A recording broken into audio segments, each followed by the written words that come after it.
பட்டினத்தாரின் ஞான புலம்பல். உணவைதான் சாப்பிட்டேன், எப்படி மலமானது? உயிரோடு தானே இருந்தேன், எப்படி இறந்து போனேன்?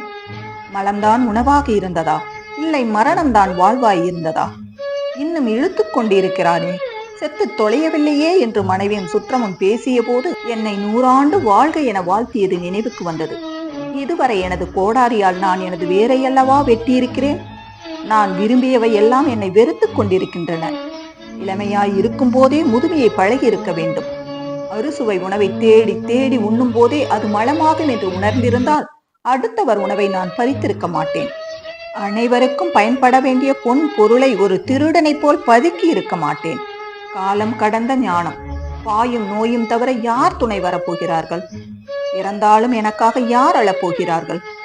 பிணமான பின் இந்த மாளிகையும் பணமும் எனதென்று நான் சொந்தம் கொண்டாட முடியுமா? சந்தனத்தால் மணந்த உடல் என்றாலும் இறந்தால் மணக்கவா போகிறது?